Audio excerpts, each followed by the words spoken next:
Hey guys, it's Pete Mundo, and we are getting you recapped with Week 10 in the Big 12 Conference. Really appreciate you joining us on Periscope, on Facebook Live right now. Also will be up on YouTube and, of course, on the podcast. And as always, we appreciate you when you leave that rating and review and subscribe to the podcast. We drop 3 a week during football season. Helps us out tremendously. And by the way, I'm sending out koozies every single week to you guys, free Heartland College Sports koozie.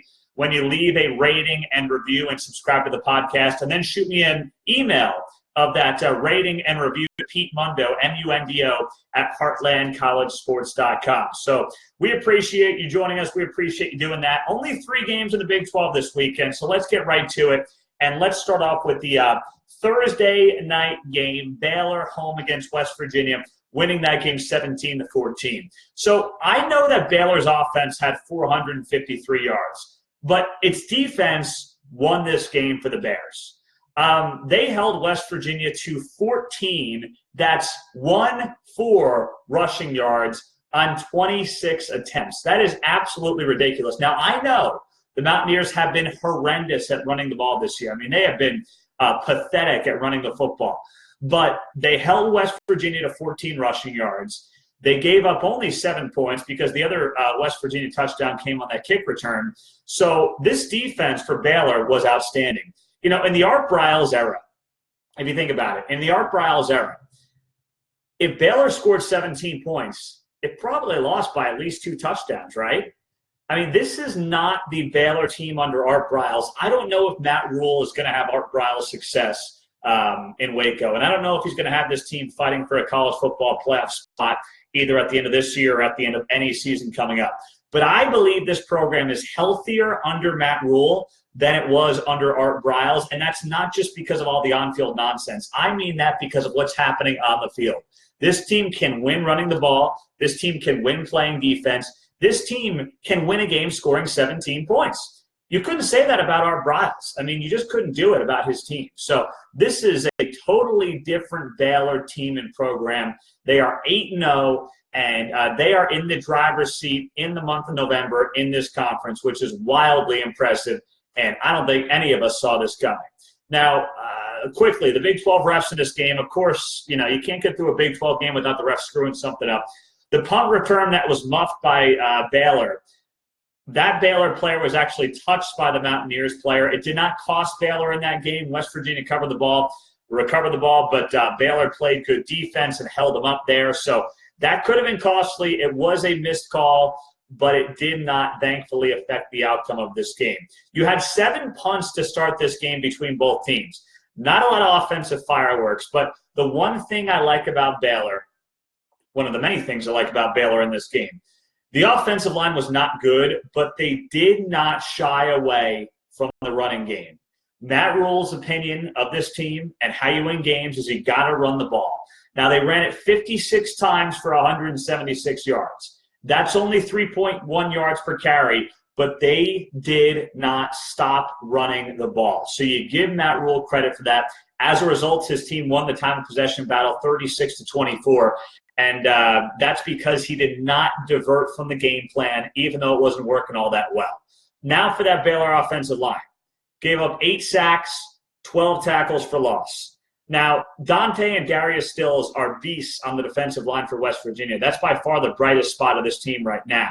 They had a combined 5 sacks. 2 brothers from Fairmont, West Virginia. They are absolute studs. But if you're Baylor and you're going into November and you've still got to play Texas and Oklahoma, who I know the Texas defense has not been great lately, but mostly it's the secondary that's banged up. And while OU's defense looked better, it didn't look great against K-State last week.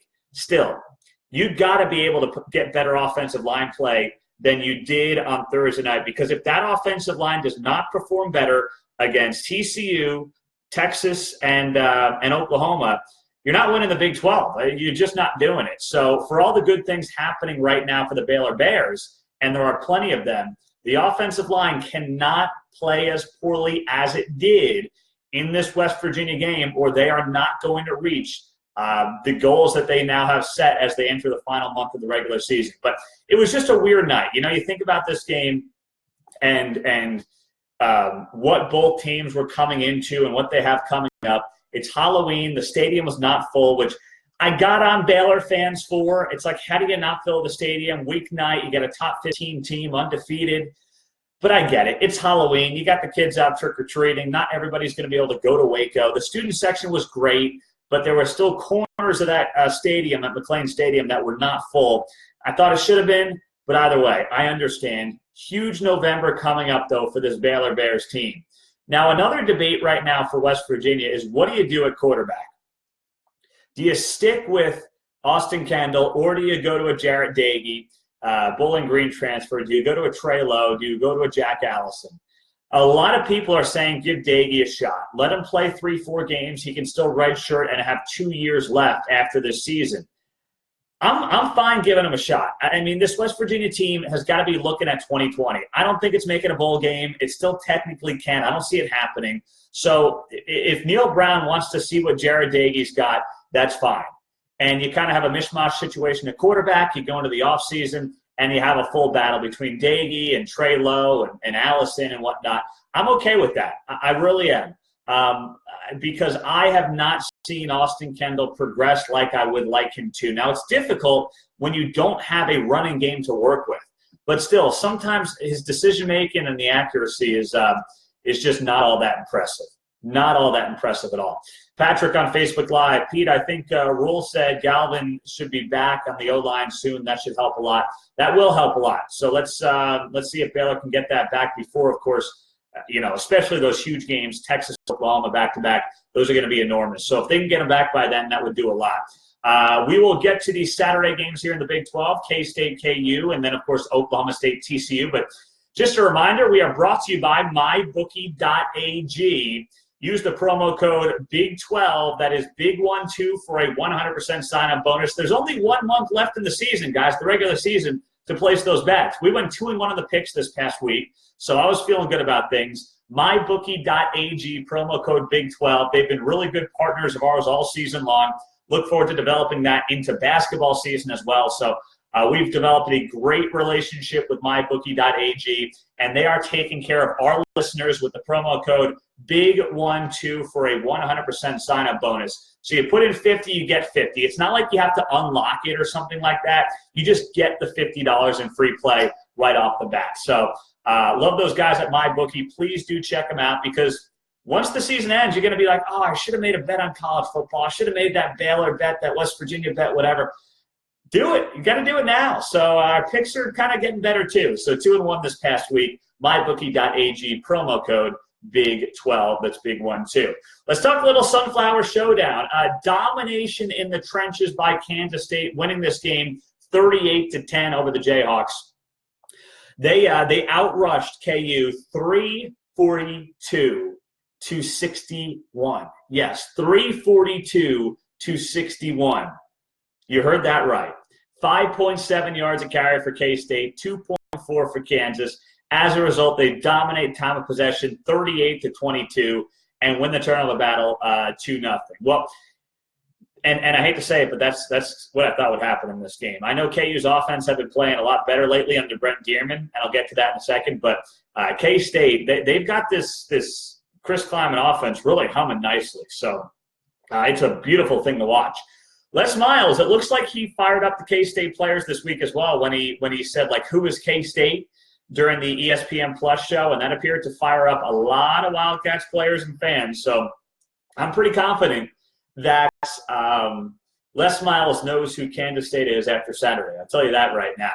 The Wildcats have now captured bowl eligibility, their earliest in any season since 2014. So kudos, snaps to Chris Kleiman for a job well done. I'll tell you what, though, Malik Knowles is really a difference maker for this offense for Kansas State because he gives them a downfield threat. He only had 1 catch for 7 yards in this game. But there were a couple of times when, he's been used as a decoy. He's drawn a penalty downfield that, got Kansas State 15 yards. He may not be blowing it out in the box score, but this guy, since he came back, has been a difference maker for this Kansas State team, and it's been huge for this offense because now it allows the running game to at least have a decoy downfield to get itself going. So that's exactly what you're seeing happening right now with Malik Knowles as part of this Kansas State offense now that he is back to being healthy. And if you think about what Chris Kleiman is doing, here's a little tidbit for you. Out of 38 first-year head coaches in the history of the Big 12, only 6 have reached 8 wins in their first season. Barring a huge letdown, because Kleiman still has to play West Virginia and Texas Tech. He's going to join that group. And think about that. He'll be the 7th head coach out of 39 first-year head coaches in the history of the Big 12 to reach the 8-win mark in his first season. And that is wildly impressive. If you want to find something that Kansas State needs to work on coming out of this game, got to clean up those penalties. I'll tell you right now, got to clean up the penalties. You had 11 for 113 yards. I mean, that is not good. You can't do that the rest of the way if you want to finish with 9 wins for Kansas State. I mean, we could seriously be having that conversation here in the not-too-distant future. We could be looking at 9 wins for this team as they get ready for Texas on the road this weekend in Austin, West Virginia, Texas Tech, and Iowa State. I mean, Texas is so banged up, and there's some issues right now with that program. Winning this weekend's not at all out of the question. And then you've got 2 of the teams that are struggling right now in the conference, in Tech and West Virginia, and Farmageddon is going to be a great game, by the way. I mean, that's going to be outstanding. So K-State can clean up the penalties. I mean, this has really been fun to watch. And if you're a Wildcats fan, you have got to be absolutely thrilled with this hire and with how this season is going. Now, Brent Dearman. Let's look at that. Brent Dearman for KU, no offensive coordinator. He comes in and he puts up like 85 points against Texas Tech and Texas the past 2 weeks as Kansas nearly beat the Jayhawks, or Kansas nearly beat the Longhorns, and then beat the Red Raiders last week.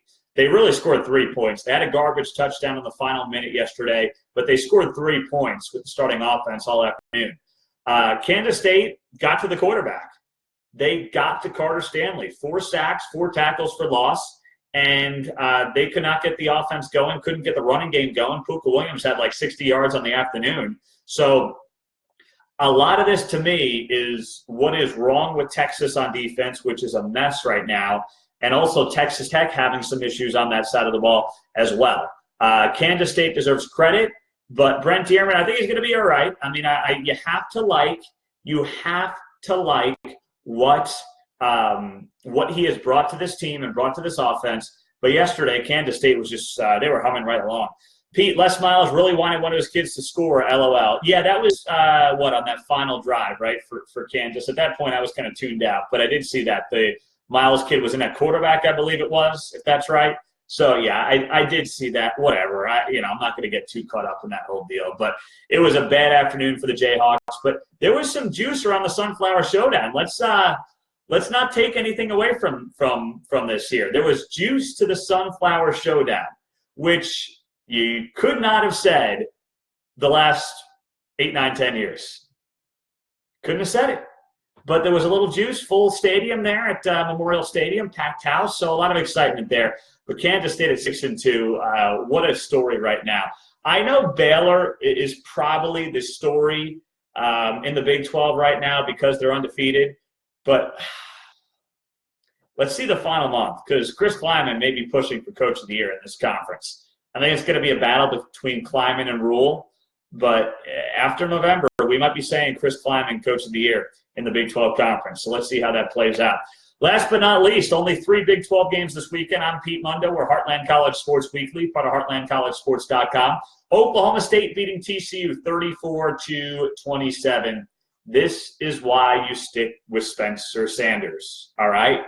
This is why, if you're Mike Gundy and you think that Spencer Sanders is the guy who can lead your team in 2020 and beyond, you don't sit him midseason in 2019 because he's having a rough patch as a redshirt freshman. This is how freshmen operate at quarterback. Sanders had some beautiful deep ball passes. He held onto the ball with 2 hands when he was running out of the pocket. He was not trying to make every play some superstar play from the Madden video game. He did not try to overdo it. And it worked. And it worked really well. And you are seeing the Spencer Sanders maturity. You are seeing the growth. And you are seeing a team that believes in Spencer Sanders and thinks that he is the guy to take this team the distance. I mean, you can see it in the way the team responds to him. You can see it in Sanders' leadership ability, which I think he has a lot of. And yesterday was case in point. You are now seeing that growth from Spencer Sanders that we've wanted to see. Now, a lot of that, of course, you got to give Chuba Hubbard a lot of credit for that second half. What an absolute stud. First player ever to rush for over 200 yards against Gary Patterson coach team. That's unbelievable. That is an unbelievable stat. Think about that. Gary Patterson doing this for almost 20 years at TCU. No one's ever run for 200 yards against him until Chuba Hubbard on Saturday. I mean, unbelievable. This guy is the most valuable player, I would say, at this point in the Big 12 Conference. I mean, it is incredible. They didn't have Tylan Wallace, and that's a big loss, but that team is Chuba Hubbard. Chuba Hubbard is that team, and they operate around him. Now, it's also a big play offense. Let me give you some of the drive lengths for Oklahoma State in this game. 67, 60, 8, 8, 80, 20, -4, 9, 92. I mean, they either get 3 and outs or they score a touchdown of 70-plus yards, whatever it might be. I mean, I don't know how sustainable that is for Oklahoma State, but they'll take it right now, and it's certainly worked the last couple of weeks. It's worked to a T. On Facebook Live, Alvin writes, Pete, do you think Chuba Hubbard will have a super day when KU plays at Oklahoma State in 2 weeks? He had over 200 yards against TCU, and KU can't defend the run. Over 300 yards for him, question mark? Wouldn't shock me, Alvin. Wouldn't shock me one bit. I mean, we saw Kansas State maul this Kansas defense for 360 yards yesterday. Skylar Thompson's a nice player, but he looked like Michael Vick, which he shouldn't. So, yeah, I mean, Chuba could run for 300 against KU. Why the heck not? I could see it. Do I think he will? No. I'm not going to bet that anybody's going to rush for 300 yards single-handedly, but 200 seems like a solid bet against that Kansas team coming up in a couple of weeks. No doubt about it. No doubt about it. So this game for TCU is a disappointment.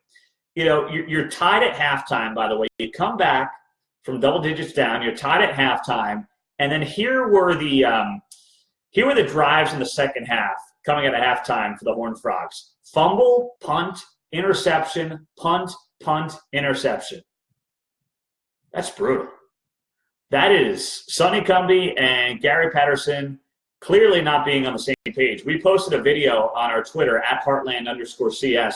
It went a little bit viral, and it's part of the game when Gary Patterson is caught on the sidelines ripping in to Sonny Cumbie. I mean, just laying into him. And that relationship has been tenuous all season long. I don't know how much more either side wants to take. I'm not sure how much either side is going to take. But it was pretty heated there on that sideline. Now, you've got a true freshman quarterback in Max Duggan.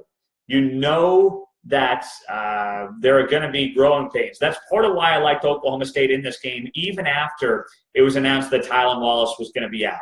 Because a true freshman in Max Duggan on the road after a huge win at home against Texas, I mean, that's a tough spot for a young player to be in.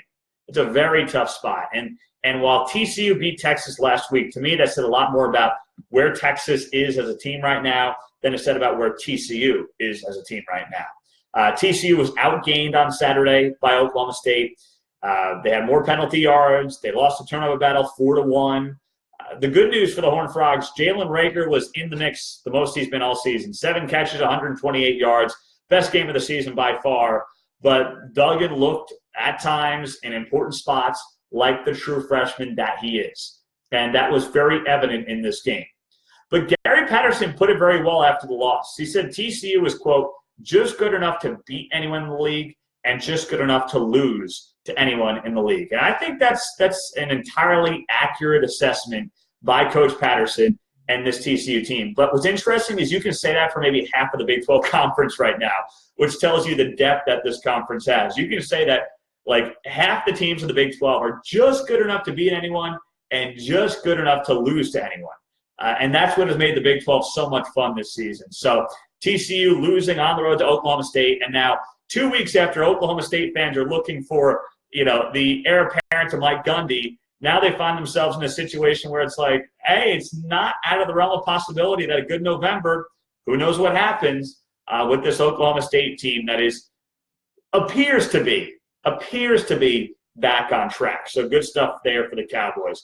I'm Pete Mundo. We're Heartland College Sports Weekly, part of heartlandcollegesports.com, your independent Big 12 digital media outlet. Ton of content coming up on the site this week, as always, guys. Appreciate you listening. Appreciate you watching. Periscope, Facebook Live, YouTube, podcast.